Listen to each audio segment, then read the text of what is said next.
Welcome to Bring Out Your Badass Self, a movement to break your negative thoughts and habits and instead focus on building each other up and encouraging fearless authenticity.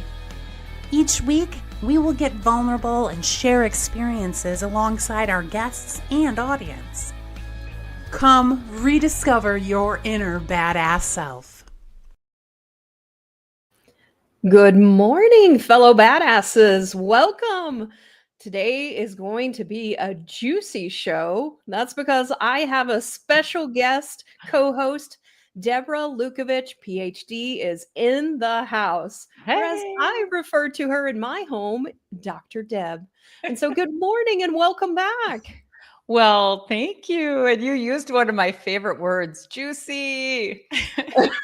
I specifically chose it just for you. I love it because, life is just so juicy. I'm so interested in everybody's little version of being human. Yes, absolutely. Well, I went back and I saw you were on episode 23, and today is episode 120. And that past one aired on August 18th, 2023. And that's more than 2 years ago.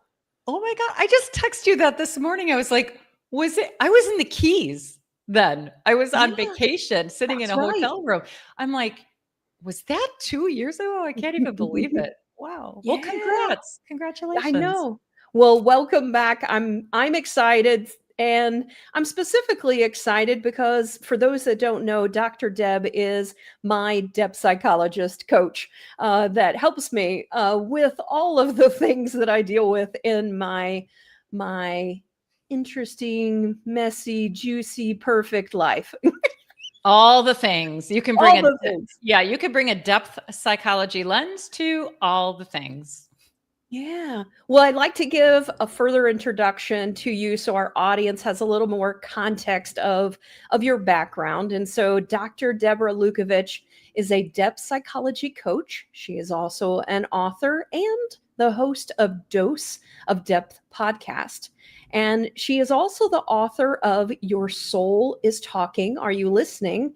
5 Steps to Uncover Your Hidden Purpose. And she also has a new book coming out this month calling When Sex Meets God, a Midlife Story. And I thought that it was perfect timing because that is perfect for this topic. The title even screams Law of Polarity to me. Yes, yes, yes. Well, when what I have found is much of our counseling together, the conversations that we have, the blogs that you have, the things that you talk about, even your latest blog that you did, I find that they are very fitting for the law of polarity. And I'm really excited to get deep with you today and talk about the why, and why this law of polarity can really help us to find our authentic badass self. And then in my life, I have seen a tipping of a back and forth of in the law of polarity of the things that I'm dealing with or how it is that I represent myself until I find that balance. And that's really what I'm eager to talk about with you today. I'm ready to dig in. Yeah. Well, I do want to say hello to some people. As they are coming in. So let us know that you are here. Say hello. Let's see who is jumping on. Juicy Jessie. So Jessie's joining us. Thank you, Jessie, for joining us today. And Jessie's also, Dr. Deb, just to add some context for you, Jessie is one of those people that I also meet with. You've heard me talk about the bungee jumper group. So Jessie leads that group. So now you guys get to officially meet each other. Oh, I love it. Yeah. Hello, and then Jessie.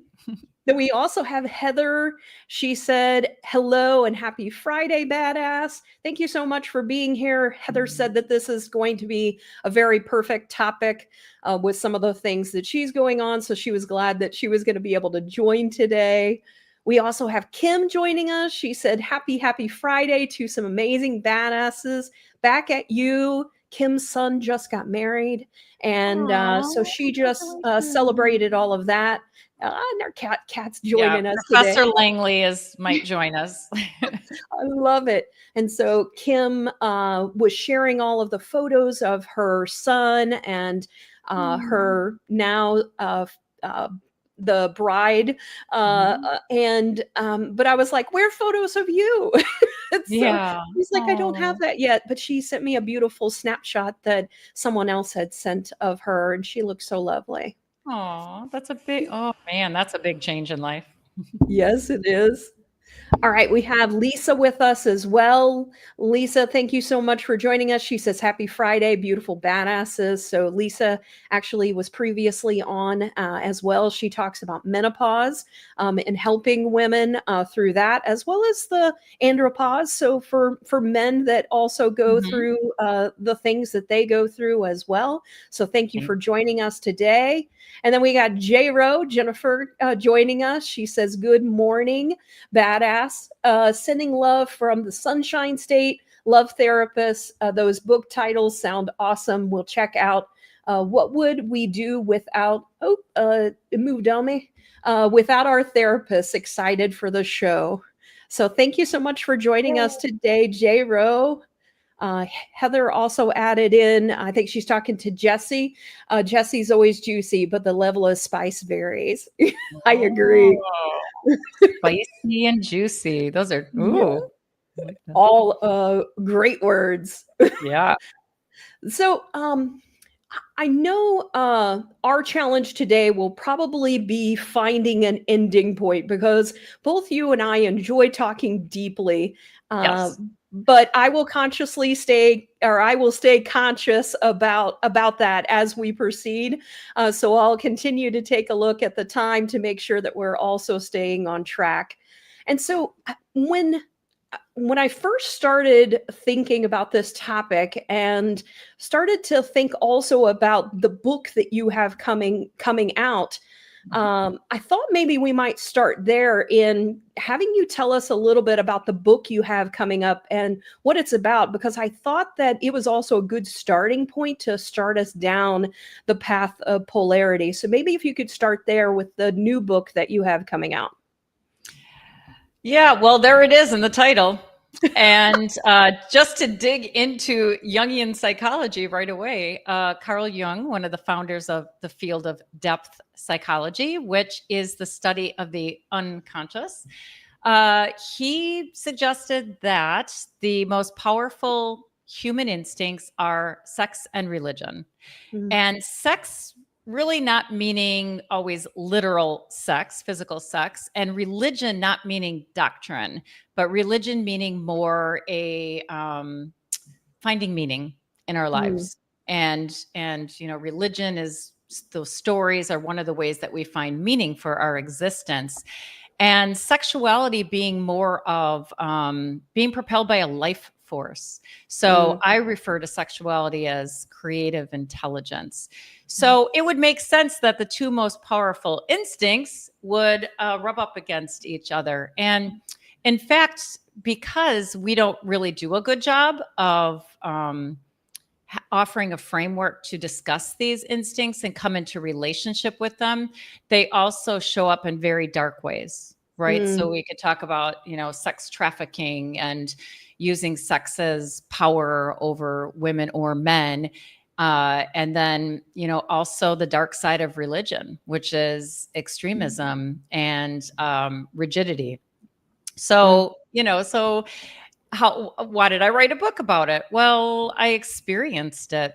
So there's so much to say, but um, when I had a midlife unraveling, it coincided with irrational calling to go pursue a master's PhD in depth psychology.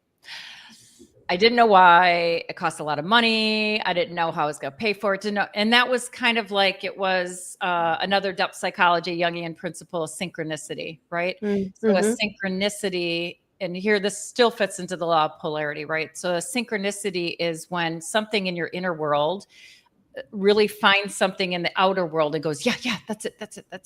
And the emotion is an indication that it's a synchronicity, that it's a meaningful coincidence. So during my midlife unraveling, I was also learning these concepts and living them in real time.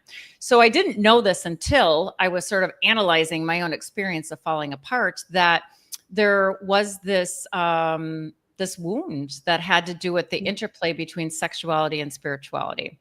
And so I also found the secondary agenda of marrying my husband, which was to sort of rescue me from the chaos of my sexuality, my sex and relationship experiences. And so, and also coming of age in the 80s, when it was a very exciting time for women, there was also a lot of backlash. And so women who can relate to coming of age in the 80s, felt empowered yet, and we sort of like let this awful backlash rhetoric kind of fall off our shoulders, but it stays, you absorb it. So it wasn't until I was falling apart and, just exploring that I found this wound. And it was by accident. I didn't look for it. I didn't know I had a sex and God wound, and I found it. So that's, that I would say drove my midlife unraveling. And Carl Jung has a name for this process of coming into relationship with these things that you didn't know were there, called individuation. So that also sparked my journey to explore what was in my unconscious. Yeah. I mean, so many different places we can go in what it is that you said. And I think a lot of times for me, when I start to think about the different topics that you talked about, as well as like discovering myself, I sometimes feel torn between like conflicting desires. And you talked a little bit about that. And in even just sexuality and religion in itself, sometimes we have conflicting desires.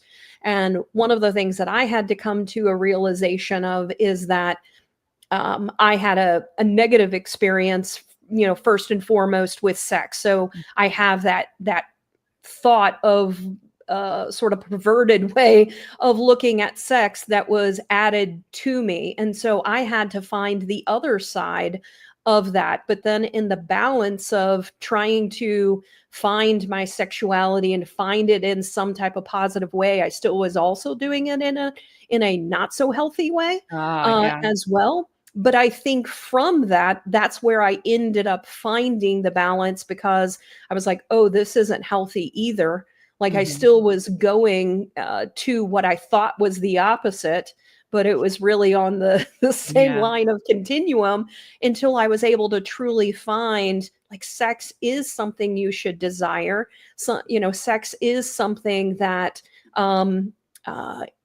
we don't always have to, like, a lot of times people will label things as bad as well. Like, oh, shouldn't do this, shouldn't do that, related to sex. But it's like, okay, but why? And finding that polarity of people immediately adding that label as well. So it's finding what also works for you. What are your thoughts on that? Well, there's so much. I mean, one of the things that you described is this coming into healthy, finding your middle, right? And so overcompensating is just part of it. If you're afraid of overcompensating and making a fool of yourself or whatever, then you're not going to grow.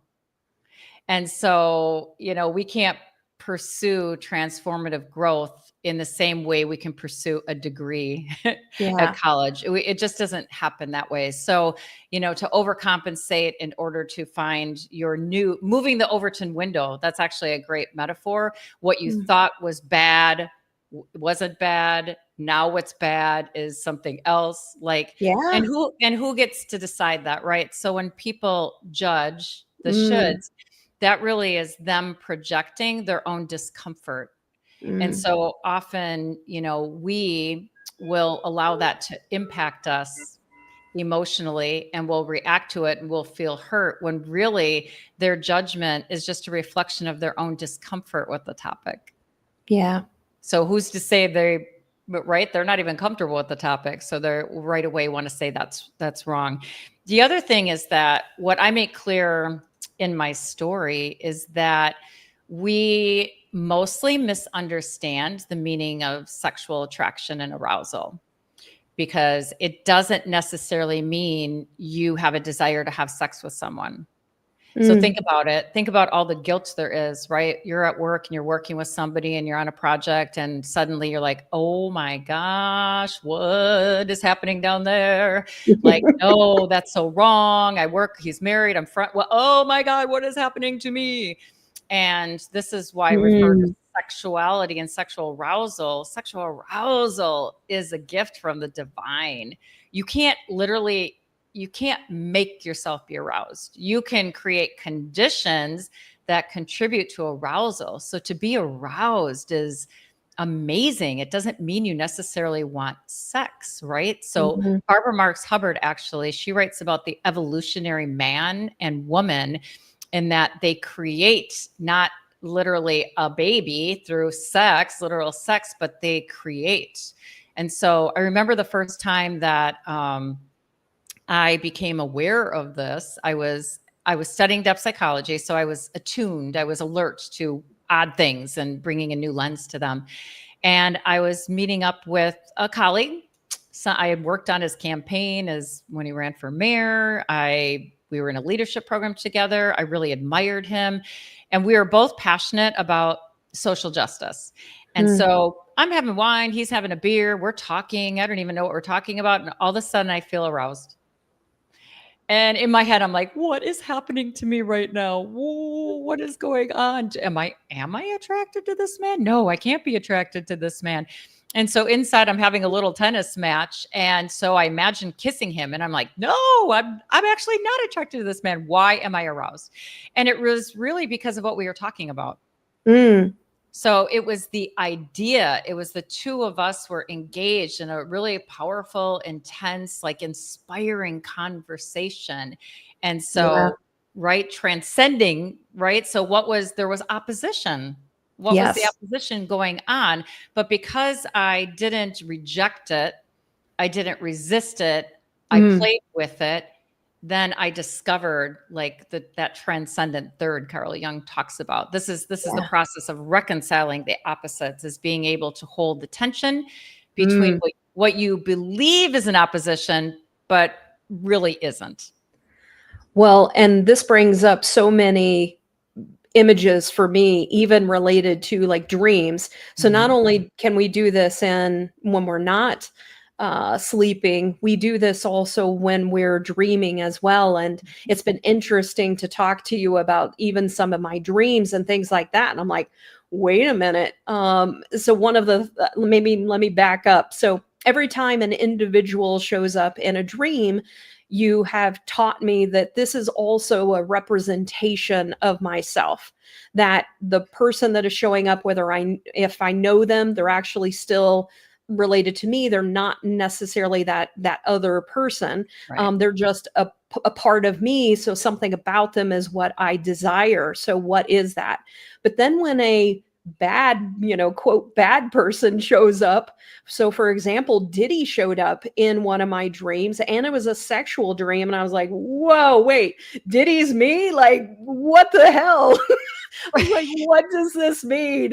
And so it's being able to have the tension, as you said, and understanding the deeper meaning of, okay, well, what is it that was going on in the dream? And it's not necessarily saying all of the negative things that we might think about Diddy, but what is it that maybe he represents? And I can't even remember now what it ended up being, but I was like, oh, it made sense. But if I immediately rejected that opposite, or like, I am not this, then I wouldn't have had time to play with like what it was really telling me.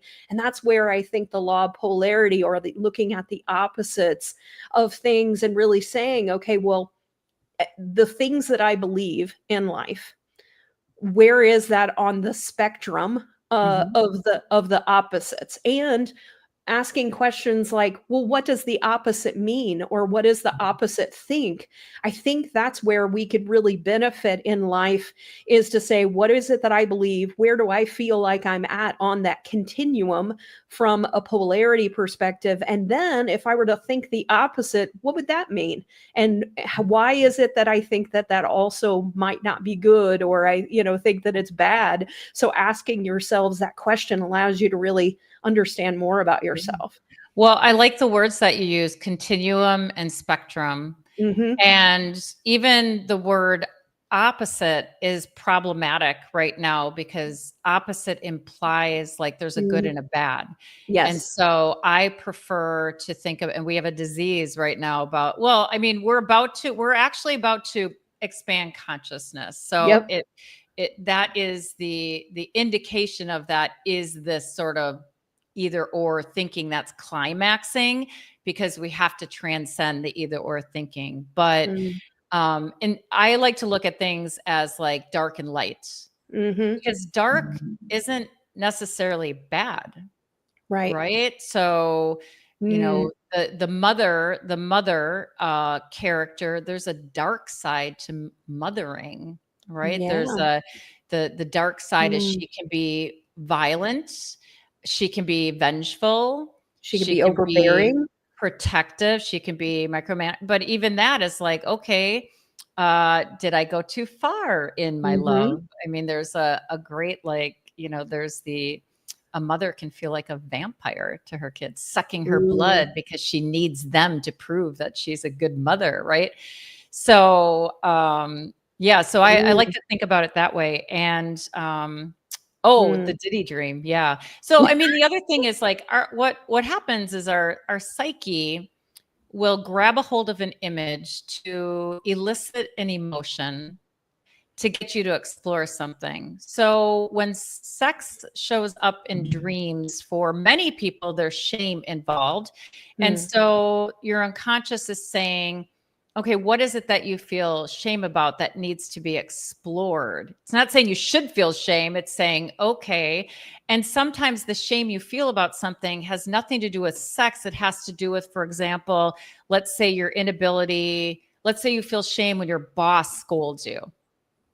Right. So you feel, there's a lot of power dynamics at work, and a lot of people who feel like they can't speak truth to power, and just like, this is just a person, but he has so much power over you. And right now, Yeah. I mean, in corporate America is really, holy crap.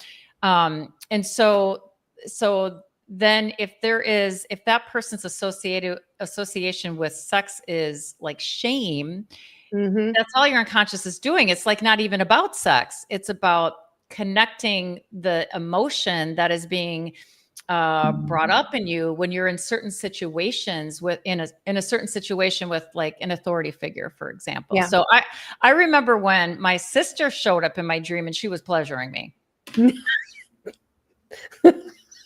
Luckily, it was stunning depth psychology. And I'm like, okay, this is just an image. Like, what's happening here? And it had to do with like my associations with my sister at the time. Mm. Right. And I perceived her to be very needy.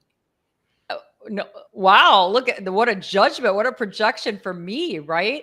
And so there Yeah. was something about feeling needy that was shameful for me. Mm. Right. So how do you get from there to there? I have a dream about my sister pleasuring me. I'm like, that's wrong. Like there is no middle ground there. That's not right. So where is that metaphor in my life where there's that feeling of that's not right, but Right. it's me challenging maybe the status quo. So Mm. yeah. Yeah. So I mean, we have a lot of weird ideas about sex. So in my book, When Sex Meets God, after I like have my falling apart and I start exploring this wound, and one relationship ends, and it just opens up a Pandora's box then when I end my relationship, my 24-year marriage. And the first series of online dates were like lessons. It was like Mm. going to class. And I just said, I need to relate to men. I need to learn how to relate to men again. So I was very conscious of and in control of that situation. But those men helped me come into better relationship with my body and my sexuality. And then I was like, yeah, I'm done with that. Back to studying. And then after that, I get swept up in a really irrational relationship that really tests me. And this is when my dream life really becomes really dramatic and really powerful. And there are certain dreams that prepared me to say yes to a very ironic love affair. Like, you're gonna have to read the book. It's like filled with irony and like oh my goodness. But my dreams help prepare me to reject other people's ideas about what I was doing, because I needed to have that experience. And that experience led to so there was sex, body, and that led to a spiritual journey. And interestingly, in that relationship, there wasn't even a lot of sex. And during the period of time where I can't be with this person is when I came into deeper relationship with myself, which is the bridge to the divine, and had the most powerful orgasms in solitude during prayer. That I was like, what is happening to me right now? And so I transcended this idea, this experience of what is sexuality, right? It's creative intelligence. And out of that came a creative unleashing as well. So yeah, I mean, the ultimate opposition, I feel like all the other things that feel to be in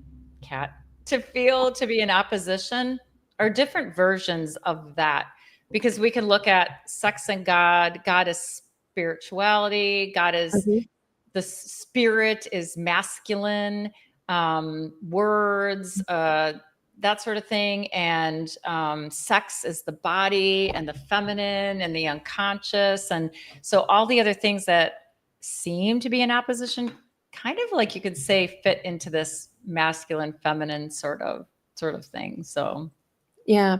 I don't know why this visual came to mind, but we're watching this show called The Boys. And I don't know if you're familiar with it, but it's about superheroes. But the superheroes are not really superheroes. They're like celebrated like celebrities. They're politicians in a way where they're, they have all of this power, and they're a lot of times not really even doing good things. Like they're not so super. Not so super, yeah. They're not really much of a hero. And so it's been an interesting show because it has a lot of opposites or dynamics in it that make you like cringe. They'll have different types of scenes that are sexual, but it's like the way that it's sexual is like really dark. And I'm just like, whoa. I mean, there was, and people that are easily grossed off, you grossed out, you might not want to listen to this, but there was a visual as you were talking. I was thinking about like the opposites and things like that. And one that just stuck with me is this woman ended up getting on top of the man, and like he's enjoying the suffocation in a way with her being on top of him. But then she has this superpower. She ends up splitting his head and the brains come out. And I'm just like, my husband and I look at each other like, what the fuck is this? But just I love that image.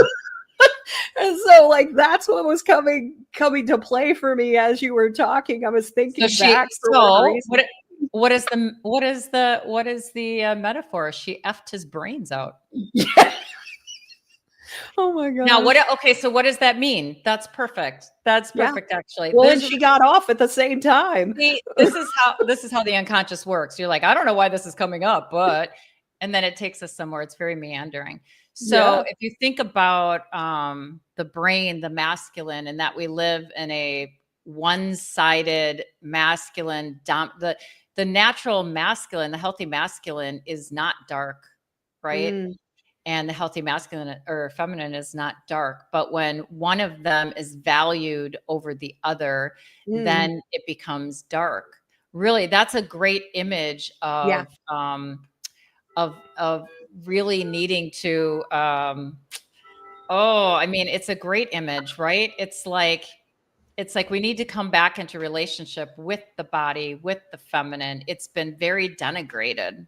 Yeah. Right. Even as I have written this someplace in a blog, even in the 80s and 90s and well, no, not 80s and 2000s, as women felt more entitled to have sexual experiences and to explore. Yeah. In what I was reading and what I was observing, it was very literal, and it was almost like quantity over quality, quantity, toys. And so people stay like on the surface level. And part of my story, when I tell you at one point during this man I was swept up with, well, actually before that, when he said he was 33, 17 years younger than me, and he had a conflict having sex outside of marriage. And I was like, what millennial man has like a problem having sex outside of marriage? But I wanted to be with him. So I'm like, okay. And so I entered this phase of what I called no sex sex. And oh my God, it was amazing to learn how to sustain arousal without the need for an outcome, without the need, the expectation, the wham, bam, thank you, ma'am. Like there's so much missed. Yeah. And so this is what I talk about when people don't really understand the deeper meaning of even when they feel aroused, what does it mean? Or if something's arousing them, what does that thing represent? What is the deeper thing that's arousing you? And it might lead to a new sense of purpose if you actually take some time to explore the image, whatever it is. No, I mean, I mean, that's a really interesting show in image. And cringe is a good word. I love that word because we've talked about it. Yeah. When there's something or someone that you don't totally hate, you're like, there's something about this person that I admire. Maybe I don't even know what it is, but I keep coming back to watch this stupid show, for example, right? There's something in it for me. But then there's also something about the person or the show that's cringy. Really, the cringy is subjective, right? So somebody might watch that image and go, yeah, I mean, that's kind of ick, but if the emotional reaction that you have, that's where the meaning is for you. And so whatever the cringe was could be your unconscious saying, but you know what? You need a version of that. You don't need that because your unconscious will use very dramatic examples of like, literally that's bad. Right. Or that person's a jerk. But there's something about what they're doing that I perceive to be bad. That there's a lighter side to that aspect of them or that trait. So what I have judged as bad or immoral, I'm being too rigid. And so that the combination of cringy, but yet, ooh, it's drawing me in. Instead of judging yourself, it's like, what is it that my unconscious is calling me to let express itself in me? Okay, this is the image that's coming up for me. Remember the soap opera General Hospital? Yes. Okay, you know the character Sunny? I didn't really watch it.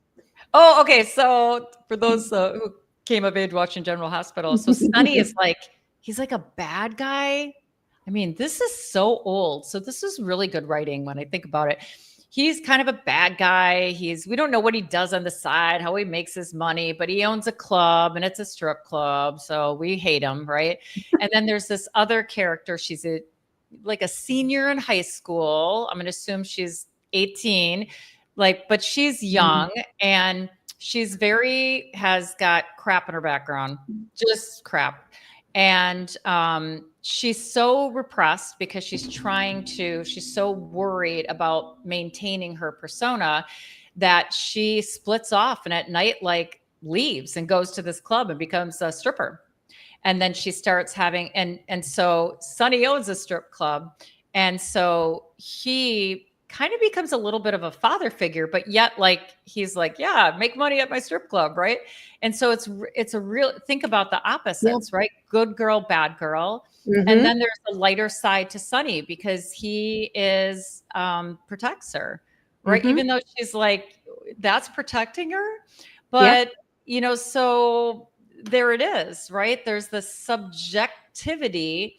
And when we judge something very harshly, that's a clue. That's a clue that we need to do some work with whatever that is. And that there's a part of us that needs to come out and needs to express itself. Yeah. Oh my gosh. So much good, juicy stuff there. Juicy. Yeah. So what also came to mind for me is my daughter and I were talking about some things, and I was thinking about like opposites and stuff like that. And so you were talking about like excitement, and that was one of the things she brought up with me the other day. Is she was like, if someone's going to tell me something, I want them to be like show me the enthusiasm. And she was like, they sit there and they talk so boring. And I was like, okay, so I go, what is it about boring that is something that's bad for you? Because she was just like, oh my gosh, why do they have to be so boring? And so I ended up talking to her. I was like, okay, on a scale of, so you said exciting. And I asked her, I said, what is the opposite of exciting? And she said boring. And I said, okay, so as someone is talking to you, you have excitement and then you have boring. On a scale of 0 to 10, where should people be, according to you, where is it that people should be communicating? And she said a 7. And I said, so if they're down here at a 3, that's not good. And she was like, no. And I said, okay, well, let's talk about that. I said, do you always talk at a 7? And she was like, well, no. And I said, okay, do you ever talk at a 3? She's like, yeah. And I go, well, does that mean that you're not good whenever you talk at the 3? And she was like, well, no. And I was like, oh, so there is like this balance in communication and in talking. And so she was just starting to think about that. I was like, what is it about boring that is so, such a turnoff for you? And so, so that's really juicy. So she is afraid of being boring. That's what that means. Like that's a pretty easy one. Now that's not hard to believe since she's your daughter. Right? So as a mom who's very right? Yeah. So now, because I know your daughter. But she even got on to me, just so you know. She was like, where's your excitement, in something I said. And I was like, well, why do I have to be, that? Yeah. So, that's a perfect example of projection, right? Yeah. So I know what she's struggling with. So this is a good thing. So what is an opposition for her, right? She is hungry. She's hungry for excitement. Now, if we helped her explore the word excitement, we would find that excitement probably isn't even the right word. Correct. She has a hunger for experiencing things, let's put it, or intensity. She said even deeper conversations. There we go. She doesn't want surface level. Like boring is really surface level to her. Yes. Deeper is. So here's the thing. She's getting older and she's finding that she has a part of her that's not able to be expressed because of who her limited group is. Correct. Right. So we have to be careful because yes, do we need to be around boring people sometimes? And I mean, I am easily bored and I will get angry if I'm in a situation where I feel I'm trapped in boredom, like literally. Yep. But I'm a good girl, so I won't get up and leave the stupid conference, but I should. There's my little battle, right? So we have to be careful because there's yes, you need to not judge people because they are who they are. And at the same time, recognize that you have a need that they can't meet, which means you have to go get it met somewhere else.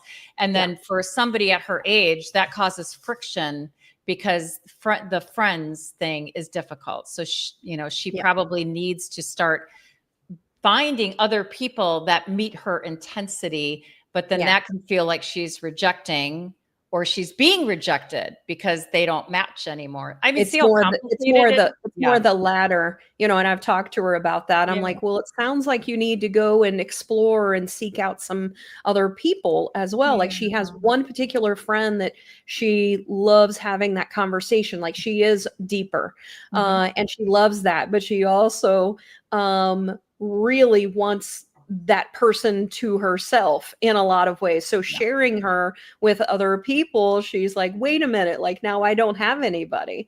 And I'm just like, I It's get that. hard. It's hard Yeah, at that age. It's hard for adults. I know. Absolutely. I mean, when she told me that, I did tell her, I said, just so you know, I've gone through that experience. I said, I actually ended up having people reject me because I was like, I can't have another conversation about couponing. Like, I just can't do it. Like, I was like, and I had people that ended up rejecting me because they thought I was attacking them. And I'm like, no, it's like, I'm not attacking you. I'm just like, I need deeper conversations. But do you see how you hung on and you wanted them to change? You're like, why are you making this so hard on me? Can't you just like change? And so and I don't want them to change. I'm like, I need other outlets. Yes. But what I'm saying is that like we hang on until we can't anymore. And that's Hermes. So Hermes is like, Sarah, you've needed to move on for a while now. So I'm going to have these friends reject you and kick your ass out. Right. Yeah. So sometimes because there's conflict, right? Opposites. Yeah. Not opposites, but there's a conflict in values.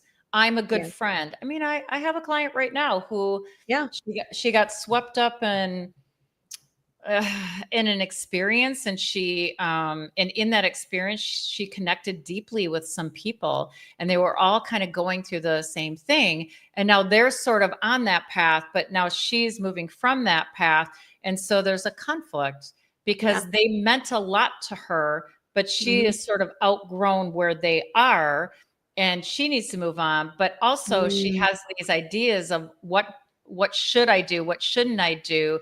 Is it okay for me to move on? And it's interesting because as she's had the courage, as I've told her what to do, it has turned out that they kind of feel the same way. Like they both needed permission. So, the relationships are really interesting because, I have a framework that I teach people how to find the deeper meaning of whatever relationship they have called 3 Ps.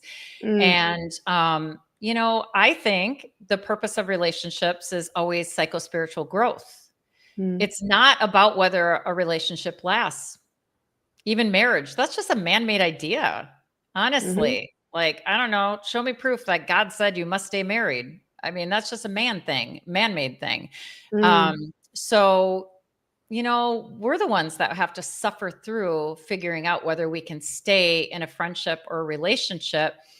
And and that friction. So that is Carl Jung's theory of the transcendent third, is if you can hold the tension between those two ideas, eventually there will be a reconciliation. There will be a new idea, a new insight that helps you make peace with those two things. Yeah. I'm going to bring up Heather. She says the old saying about some people are in our lives for a season is true. We outgrow people and others outgrow us. Interestingly enough, one of those individuals I ended up eventually splitting with. One, there are still, we have become friends again. And there are, areas that we still connect on. And one of the other ones actually was able to find me as they actually wanted deeper conversation too. And so that allowed us to be able to go deeper. That was the person that actually reached back out to sort of amend things. And once she took time to understand how I was actually feeling, she found the same with herself. And so it just shows us that sometimes when we feel rejected, the reason we feel rejected is because we're really meant to move on or cause friction that then also causes other people to then reevaluate what it is they believe. Yeah. So a couple of things come up. One is that we often think that if we choose our authenticity, so that's different than like, I'm not into you anymore, right? Okay, that's like easy out, right? Often we feel that if we're outgrowing a relationship, we think we're hurting the other person by moving on. That's really selfish. That's selfish. That thought is selfish. It is not selfish to authentically move on in a kind way. What is selfish is thinking that you are in charge of that person's path. Right? So when you choose authenticity and maybe need to move on, that is a gift for the other person. So when you do something authentic, you are giving them a gift. I often talk about this with parental relationships. So mother-daughter, for example. So when a daughter needs to pull away or advocate, they have a concern that they're hurting the mother, right? Because they have compassion for the mother's wounds as a child, blah, blah, blah, blah, blah. But when you don't pull back and become your own person, then you are keeping their growth from them because you are part of the growth, the push and the pull. And also deep down in the unconscious of the mother, she wants you to transcend her, even if it's difficult for her to watch. Her ego is difficult for her, but she truly does want you to be happy. And so this is hard work. Doing the right thing, the harder thing is usually the right thing. So for me, ending my 24-year marriage was the hardest thing I ever did in my life. Harder than anything else, like starting businesses and all that stuff. That was very difficult. And then the other thing about friends is, this is an interesting part of my story. I have two friends that I have been friends with since one I met when I was 20, and one when I met when I was 23. So about 40, almost 40 years. And one has been this quiet presence, stable presence throughout my life. Like we could go 6 months without talking, and then one of us will pick up the phone and say, hey, you want to go get some crab legs at Twisted Fisherman? Let's go. Or, she might need me during certain times, like when her brother was dying of cancer. We got together a lot. But just this, nothing dramatic. We've never even had an argument. Just come and go. She's part of our family. The other friend is intense and dramatic, and she comes in and out of my life. And I'm I get frustrated with her because I think she did this to me and doesn't understand. I try to talk to her about one of those friends. She came into my life right as my marriage was falling apart. And for 5 years, we had a very intense weekly wine dates with how ridiculous my life was and everything falling apart. And she is out of my life again. And each time that happens, there are feelings, right? There's how could she do this? Why hasn't she done this? And then I'm like, did I do something wrong? I need to reach out. Well, but she never reaches out on her own. So, and eventually I had to let her go. So I've had to do that with her 3 times in my life. And it takes a little time to catch up and adjust and go, let it go, release it. I don't have to feel bad about me. I don't have to feel bad about her. And yet there's this other friend that is quiet. So it is really interesting. How our encounters, I call them encounters, their purpose is our growth, whether they last or not. Oh my gosh. Yeah. I think about the people that have come into my life over the past, I guess around maybe COVID and on, and how there really was a shift in a lot of ways. But I also think for myself, I was also shifting as well. And I still see myself continuing even in the discovery of who I am. And even you and I talk about that because I have this negative thought of people see me as intimidating, but yet it's I'm not intimidating. You're just intimidated, by me. And then, but I try to do things that go the opposite. So what is the opposite of intimidating? It's approachable.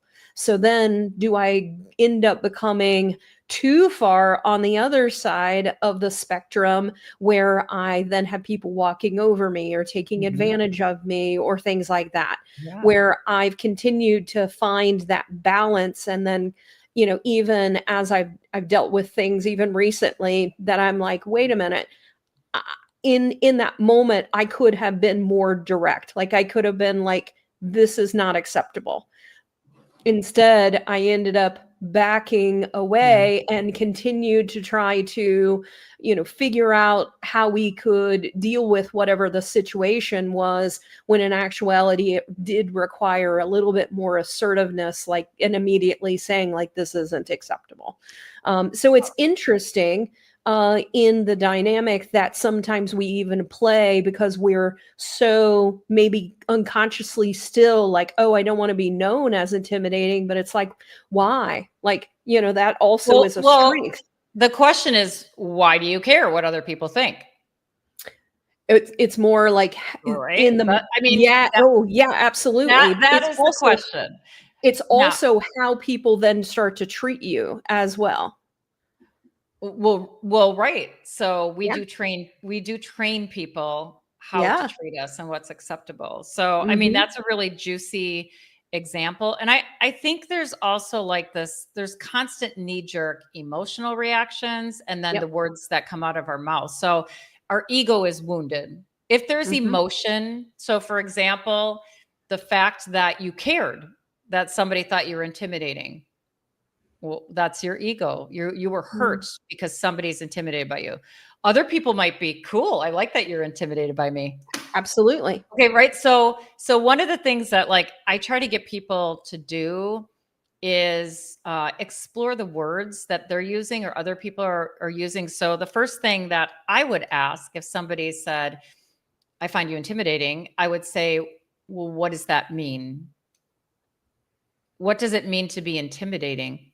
Like to intimidate, what does that mean? Let's look it up. Is that the word that you mean to use? And that is a way to back them up into their own self-reflection about that. So what you did is you took the burden. Instead of them taking the burden of why is it that I feel intimidated in the presence of this woman? And then also like, give me an example of when, so people throw around these words, like, I find you intimidating.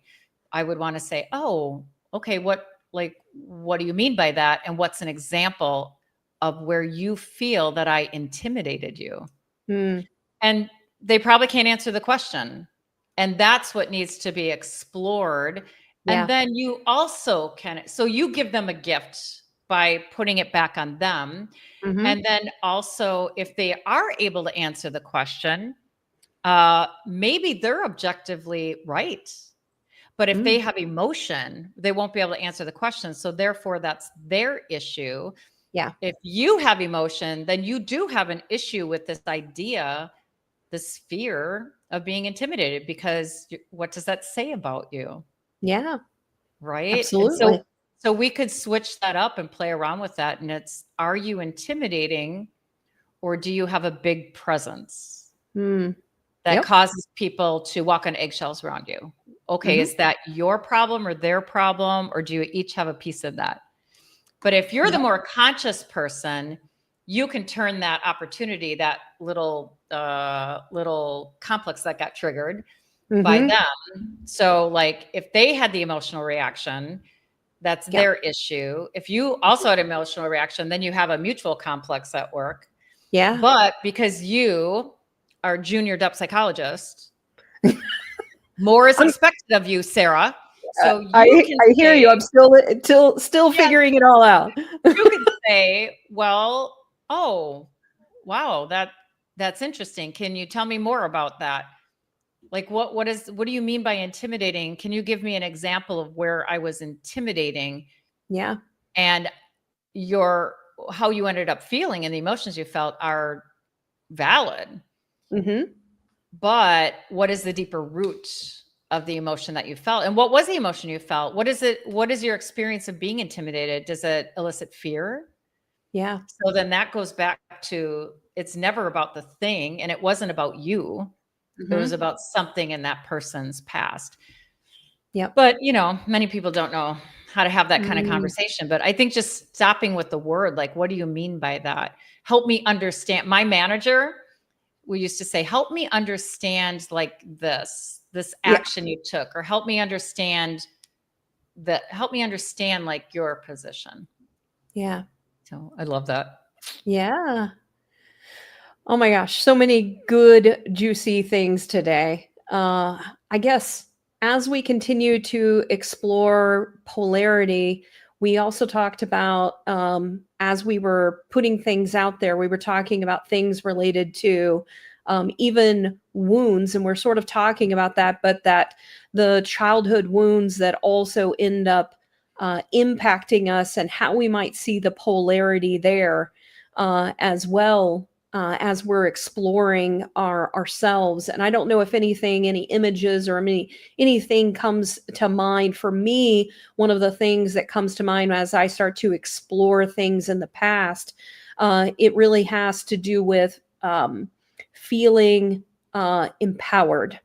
And because there were things in my life where I didn't feel empowered. And I think that a lot of people can probably relate to that as well, where sometimes we feel, and I know that there are other people that have talked about this on even Jen and Jess's show and stuff like that, where sometimes we try to take control over everything, when in actuality, sometimes we need to do that opposite of stepping back as well.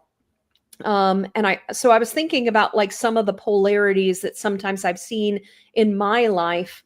And one of the other areas really had to do with a repeating pattern. So we talked about at the beginning of the year patterns, but also what patterns that I see that also have that polarity.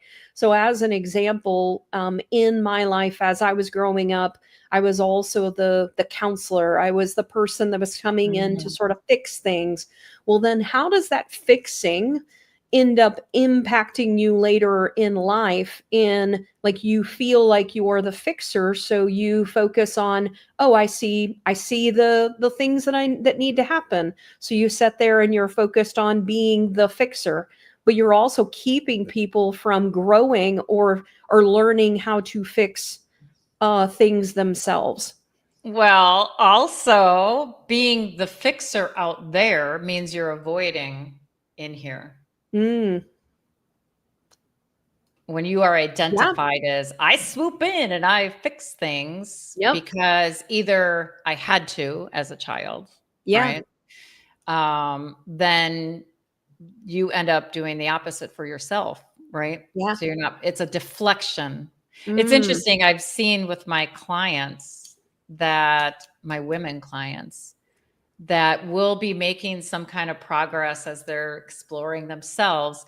And then the next session, they'll want to talk about how their husband annoys them. And I'm like, yeah, objectively, like, he's got work to do, but I've noticed a pattern. This is a deflection. What are you avoiding moving forward in your own life? Right. So often we become preoccupied with the flaws or the whatever is bugging us about our relationship. And those maybe are valid, actually. And maybe they've outgrown the relationship. And the deeper fear is the truth of that. So then they want to fix their husband. Right. But a couple of things came up for me, because you're talking about wounds and how does that show up in polarity, right? So I felt suffocated by my mother, who needed me to prove that she was a better mother than her abusive mother. So this is very complicated, and I learned it over a matter of time, but this is my mother wound, is that even in her womb, before her death, she basically told me I just knew I had to be a better mother than my mother. And I said, well, I felt that pressure. Now, how does a mother know she's a good mother? You better not gauge your parenting by your children's behavior day to day. I mean, you feel like you're failing most times. right?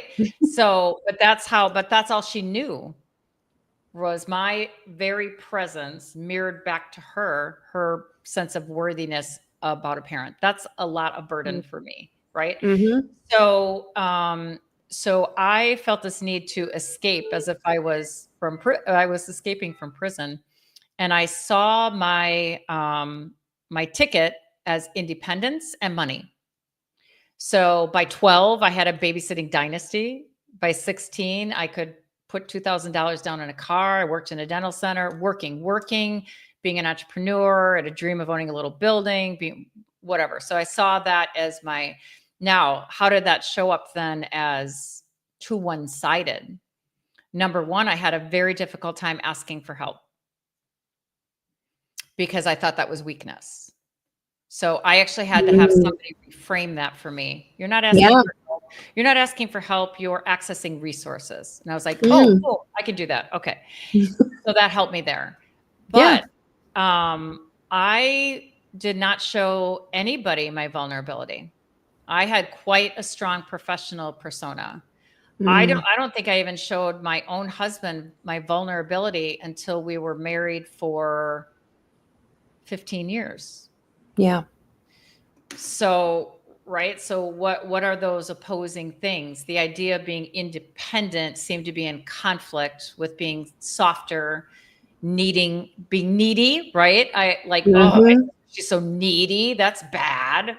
Right. So that's how that can show up. The other thing is sometimes we wear a badge of honor of we think a positive trait, but it becomes dark. So I used to call myself the eternal optimist. I'm like, yeah. And people would be like, oh my gosh, like you see possibility where nobody sees possibility. Like you teach us that if we do this, if we listen to you, Deb, this will happen, because I'm usually right. So, but when my marriage was falling apart and I was coming face to face with alcoholism, I remember sitting by myself at a bar, studying and talking to the bartender who I was telling my life story to. And the guy next to me, and I was really lamenting about how hard it was to live with a husband who struggled with alcoholism. And I had kids and just everything. And the man just said something benign, like, well, like, hang in there. And I almost exploded. First of all, I was like, I'm not talking to you, which I didn't say because I'm too nice to like say that, even though like who invited him to the conversation. But I was like, oh my gosh. And so I found the dark side of eternal optimism, because my eternal optimism made me think that every Monday was that it was going to be different this week. Right. And it was only after journaling for like 50 pages where all I journaled about was my husband's drinking. Oh, and then I saw the pattern and I was like, oh my God, I'm in Groundhog Day. But my eternal optimism kept me from seeing the truth of the situation. Yeah. So that's a good example of like, you know, you've probably heard the term overgiving. So people are like, oh, I'm so giving. Oh boy. As soon as somebody says I identify as like, oh, I'm the peacemaker. Oh boy. As soon as you start like identifying, there's the dark side. You're in the dark side of that trait already. So, so eternal optimism also is what got me out of my childhood, right? That because my mother said you can do anything. So she sent me with mixed messages, as many parents do. But so those are a couple, like, you know, here in childhood, we develop these patterns that work for us until they don't work anymore. Yeah, that's so deep right there. And as I started to think about just, I was thinking about like labels we give ourselves as well. And the moment, like, you know, just think about the political things going on, or think about like the things that are like, well, I am this, you know, it's like, okay, that's a part of you. But the moment you become that label of whatever that is that all that you are? No, there's so many other facets of who you are. Right. So like I'm I'm sometimes provocative, but that doesn't mean I'm, oh, I'm provocative, and even just badass. That doesn't mean I'm a badass all the time. It Yeah. just means that, I'm willing to be, to step out there and do things that I think are badass, which is the opposite of a lot of times what people consider a badass. I consider vulnerability a being badass. So in a lot of ways, that is a lot of times people, like I've had an aunt who is like so against this title that I have, and she's like, you need to relabel, the name of your show. And she was like, badass is like not good. And I'm like, well, badass for me is vulnerability. It is understanding that things we consider weaknesses are actually strengths. So for me, that is badass. And so, again, the projecting of, Oh, right. Like I would like, that's so interesting. I would say to your aunt, your aunt, like, well, what do you think badass means? Yeah. Like, what do you think it means? And okay, I guess that makes sense that you think that's bad. Here's what it means to me, and who gets to decide what it means? Right. Yep. So I'm a big talker, like whether I can do this. No, I love just what you said. If we could back up, because I think that if anybody goes away with anything, this is something I think we need to do is ask the question like, well, what does that mean to you? Yeah. So when we don't take the time to understand what it is someone actually means, first and foremost, so we can get the same definition or find that out. And then also the next step was, well, who gets to choose that for me? Yeah. Yeah. So much of like, what's happening is that we're in a reductionist trap, right? So I'm going to pull up what Heather said, by the way. She said, badass is not good equals A, a label, and B, someone wishing they thought they could be one. Yeah. So, okay. So I'm glad. Thank you, Heather, because I think I often tell my clients, like, why are you defending yourself? Yep.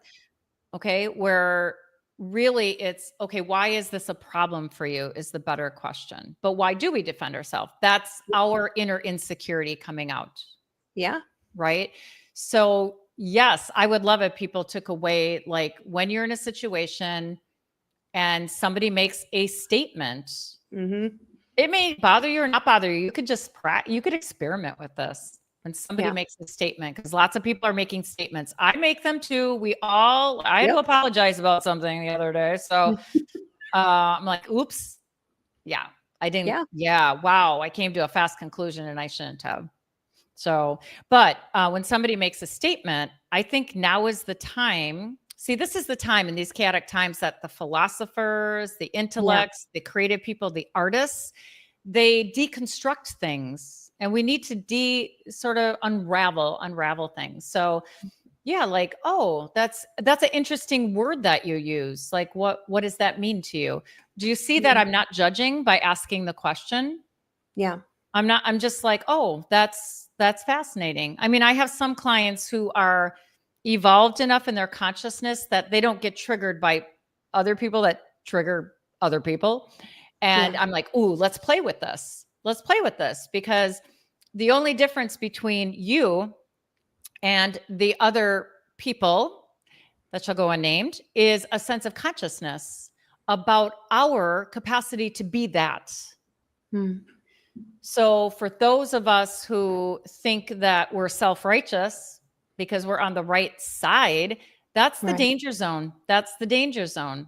The only difference is that maybe we're more self-reflective and we know that we could fuck up too.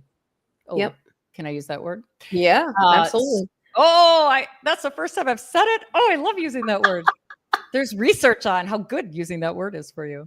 So anyway, so that's the only difference, right? And so for those of us who have a little bit more consciousness and know that, oh man, I have my own potential for evil, then we can disarm the sense of judgment, right? And we can say, what's going on there? What's the deeper thing going on? And you may not be able to do anything about that person. Yeah. But the energy that you take, that release, because everything's energy. Yeah. We don't have to fix people. We have to vibrate at the right energy and it will take care of itself. So, yeah. So what does that mean to you? I'm just curious. Or, Yeah. where did you get that idea from? What's your earliest recollection of somebody saying that to you? Like, who told you that? Yeah. No judgment, just curious. And so don't defend yourself. Stop defending yourself. Just Yeah. don't. Just be like, it doesn't mean you're saying that they're right or validating them. And if you can do that, you'll accidentally back them up into self-reflection where they're like, oh, like this is a quick story. I was listening to, I think it's David Pacman, one of the YouTubers, and he had a psychiatrist on, or a psychologist. And David Pacman had a really belligerent fan. I don't know why he kept coming back. I think because he wanted to be heard, his belligerence, right? And so he agreed to have the psychologist just ask him questions. And he just asked him questions. And he was so gentle. And eventually, this belligerent man who was very homophobic and just very all the things, shared this memory as a child. It just came up. And he's like, yeah, when I was little and I grew up in Brooklyn and I would skip down the sidewalk. Yeah. And he, for a moment, lit up. And then he said, yeah. And then there were these boys and they would just belittle me and bully me. Boom. That's where his homophobia started. Right. So he was belittled because he liked to skip. And that was judged to be effeminate. Yeah. Right. So how did the site now? Did that change him? No. But that's okay. It gave us an understanding of like, what is the deeper root in the wound of his belligerent behavior? And so belligerent people either can't face that, don't have the tools to face that, don't want to face that, refuse to face that, right? And so it gets projected onto the other as a form of judgment. But we can turn around and do the same thing to them where we project like, oh, they're that. We can be quite condescending to people. So, asking questions is always like, what does that mean to you? Yeah. And don't feel the need to defend your views. Yeah.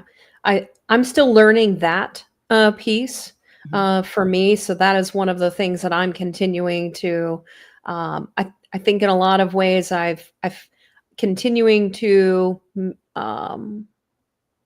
be at peace with how people, like, I don't get triggered, or I'm don't necessarily get triggered in the moment. Like, I'm like, oh, okay, well, I'm simply trying to understand. And I had a situation here recently where the person just kept, and I was like, okay, maybe let's look at it in a different way. Like, okay, let's maybe look at it this way. And that person was just completely triggered by no matter what question I asked, and I had to stop the conversation. I was like, this isn't productive. And so it was an interesting. That can happen. That can happen. We call that being possessed by the complex. There's no way out of it in that moment except space. Yeah. Yeah. You really, And sometimes it's like, it takes a while to catch on to the fact that like, oh, this isn't really, we're just going in circles here and they're just getting more upset. And so there's something deep inside them that felt attacked. Right. And you're like, and it could be a word. It can be a word. That's a sense. So a word is an image. A word has baggage, right? Yeah. And absolutely. you're like, what? I had a couple. And the husband and the woman would be like, she would think I totally got what she meant. She's like, well, he said this and I felt like he was objectifying me. And I was like, I'm sorry, I don't see it, but that doesn't mean like, what is that? What is the root of that? And she just thought everybody would see it that way. So it was a word. It was like a freaking word. And then she would turn around and belittle her husband. And so he was like, I can't say anything. I'm afraid of what words to use. I don't know what words to use and what I shouldn't use. So it was very, So words can be a trigger. Well, I love this conversation. I know that I also want to be mindful of the time and where we're at as well. Maria, thank you for joining us. She also said, curious questions are my favorite. And so I love that. So I just want to thank everyone for joining us today. And I hope you found today's conversation maybe therapeutic, eye-opening, just considering the other possibilities. Amusing. Yeah, amusing, fun, all of those adjectives. But really just to be able to understand, how can we better communicate with people? How can we separate the things that are related to us versus other people? How can we maybe look at opposites, not necessarily with a right and a wrong perspective, but just as is and on a continuum and on a spectrum, and understand that it's being able to see that other side as well, of the on that line of spectrum, and how can you continue to find balance within yourself and playing around with those different aspects that you might consider maybe taboo, or things that maybe you shouldn't do, but exploring them anyways to then find what actually feels at peace, or where you find the balance. And so, Dr. Deb, I want to allow you to give final thoughts on what you think today, and then close things out. I love you, because I don't have a big tribe of people where we can have a conversation like this. And as you can see, you can take one example and I can keep going like a spiral, deeper, deeper, deeper. The one thing that I want, new word I want to introduce, is the word fluid and fluidity over balance. Okay. Because balance isn't actually the goal, because there are times when we need to be overly this way, overly assertive, and other times when we need to be overly this way. So it's more like, do you have the capacity to sort of be fluid in, I need to be in my feminine creativity and mind, take a hike, take a coffee break for now. And then, oh my God, this is never ending. Masculine, come on in here and help me write. So it's more about being fluid. And I just love it. I don't even think we could have scripted a better sort of like casual, accessible conversation about the different ways that, that we feel these things to be in conflict. And remember, we're perceiving them to be in conflict, as if that's a true objective reality, when usually it's not. And then, that's all. There are two tools that I wanted to mention as it came up, because communication. So I have a blog post that I also read on my podcast called, it's not labeled 3 Ps. It's labeled, are you still brewing about the fight with your partner? But it's about my 3 Ps framework for finding the deeper meaning of whatever relationship you want to explore. So the 3 Ps being purpose, projection, and permanence. That could be really useful to people. You can email me, dlukovich@gmail.com, if you want me to send that to you if you can't find it. And then I have a tool that I've worked with you on. I take the one principle from Crucial Conversations book called Start with Heart, and I built on top of it, and I've created a template. And one of especially my email coaching services, I help people prepare for difficult conversations.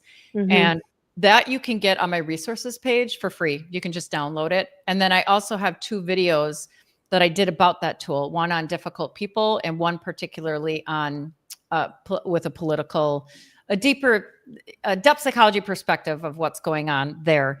So you can include those links if you want, or people can reach out to me, and everything about me is on my website, deborahlukovich.com. All my socials are at the top, my podcast, YouTube, blog. But I have quite a lot of content because I've been doing this for a while. So I also put together, I forget what I call it, Depth Psychology Resource Guide, and that's on my store. And it has links to all my stuff by topic, arranged by topic. And then, if anybody wants to get on the list for when my book is officially available, it should be in a month, sometime in October. You can subscribe to my website and check out When Sex Meets God, a midlife unraveling. I love it. Thank you so much for sharing all of that. And I will just give a final word about just working with Deborah. I can tell you that I've been working with her. very soon after that first episode. So you and I have actually been working with each other for about 2 years. Yeah. And so when I think about like where I started and where it is that I'm at now and the different things that I've gone through, for me, it has been really not understanding how the unconscious really plays in your life and how it impacts you on a daily basis and how you have things that are unknown to you impacting you and influencing your life. And so I can't express more how much I would recommend spending some time with Deborah just in sessions, other than just her resources. But she has really been very eye-opening for me in exploring myself and understanding how to truly become more my authentic self, which is really what this show is about. Thank you. I just want to add one. Speaking of that, one thing is I did put together this special, and I forget. I mean, I'm going to put it in my newsletter, and it's a really great way to like start is by, many of you have probably taken Myers-Briggs, and Myers-Briggs actually, that's based on Carl Jung's theory of psychological types. So Myers-Briggs even only just like touches the surface. So that's my expertise. And so one of the things that we have done is these different inventories that you've taken. Perhaps you've done strengths, Myers-Briggs, love languages, Enneagram, whatever it is. Like I can apply a depth psychology lens to all of them and help you make a lot of sense. So that's like a special I put out there. I can't remember if it's like 2 sessions and a report or something like that. So yeah. Well, Deborah, thank you so much. I think I've found a workaround to our sessions. I just bring you onto my show. We could do them live. Oh, because some of your dreams are fantastic. All of your dreams are they're just juicy. Well, I'll definitely look for another time as I'm trying to figure out next year what that's going to look like on whether we can do more together. Fun. Love it. So thank you everyone for joining us today. Thanks for those that showed up for your interaction, and have a badass Friday. And I hope that it takes you into an amazing weekend and a wonderful Monday that follows. Yay. Thanks everyone.